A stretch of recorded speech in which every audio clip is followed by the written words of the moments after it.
Hi, Mike the MC. Welcome back to my channel. This video is going to be a little raw today, but as far as giving self-care, today this one will be with my Catechism playlist, and today it's going to be number 10, covering continuity and fulfilling the wishes of the popes.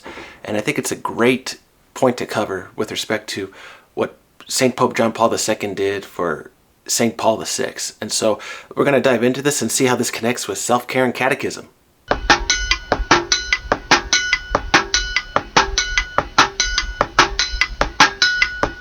Alright, so here's number 10 of the Catechism. Number 10 of the Catechism. It is therefore no surprise that catechesis in the Church has again attracted attention in the wake of the Second Vatican Council, which Pope Paul VI considered the great catechism of modern times. The General Catechetical Directory, the sessions of the Synod of Bishops devoted to evangelization and catechesis, the Apostolic Exhortations, Evangelii Nuntiandi, and Catechesi Tradendae attest to this. The Extraordinary Synod of Bishops in 1985 asked that a catechism, or compendium of all Catholic doctrine regarding both faith and morals, be composed. The Holy Father, Pope John Paul II, made the Synod's wish his own, acknowledging that this desire wholly corresponds to a real need of the universal Church and of the particular churches. He set in motion everything needed to carry out the Synod Fathers' wish. So the first thing I see from this section from the Catechism, number 10, is the idea of continuity. Okay, so St. Paul VI, he makes a wish that he wants to get this mission, this new catechesis out for the public to help evangelize the world. And I think it's cool that St. John Paul II made the effort a little later, the next decade in 1985, to bring about this catechism just for everyone to purchase and have in their homes so they can educate their children, evangelize, and bring out the faith. And I think that's so cool because the idea is, from the Catholic perspective, how do you extend the faith to other people? And so, right, even if you're not Catholic, you can always buy the book, right? Just go to the bookstore, Amazon, whatever the situation you're in, locally or through the internet, and you can purchase this great resource. And it's cool because now it extends to the rest of the world.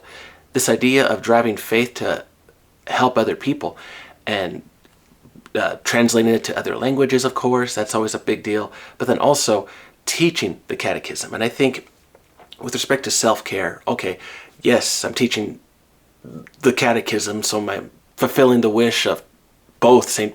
Paul VI and John Paul II. But I'm also trying to extend this to parents and to kids as well, so that way they can teach other people in their life. And so say you were in your football practice and say, oh, so this one guy on YouTube, I mean, he was talking about the idea of teaching other people, just finding this great treasure. And someone on your team would be like, what are you talking about? And it's like, oh no, this idea that, like you're good, but I'm also good. We could do something great if we really put our effort into the practice. We could do something. And then the other team members may laugh at you, of course, and say, oh, okay, what is this kid talking about? But the idea is the faith is starting to build up within you. You're starting to get on fire.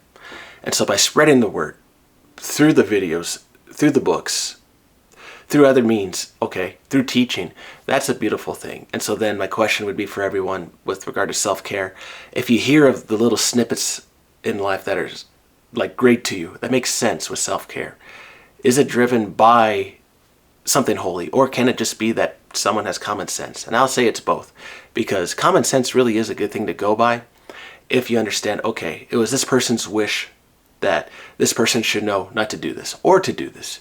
We need that guidance. We need that teacher to help us out. And that is so beautiful, leading into this other point with number 10, that if you are unsure what to do, ask someone. Does it really hurt to ask? And if they say no, who cares? Just go to another person, talk to them, and see what they have to say.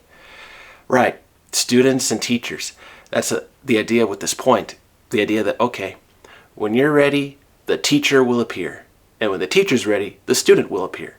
And I believe that, because there's always this passing on of knowledge, passing the responsibility to others. You're now ready to take on the responsibility to teach a class, to teach your football team, to lead you guys to the championship game, to win it all, to win your orchestra state championship, whatever you're teaching as a teacher. The idea is, if someone passes something to you, it's your choice, responsibility to accept and take it forward. If not, even if they didn't give you the guidance, where can you find that?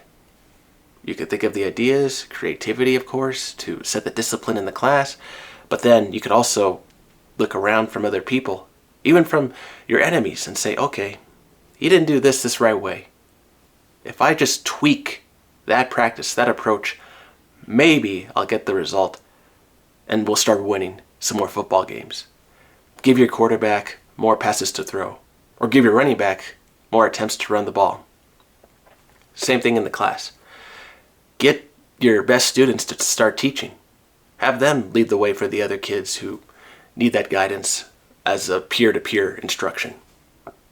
Because from a teacher to a peer, it may not always be clear what I'm trying to teach. And so if it's from the peer to the peer, that may be more effective.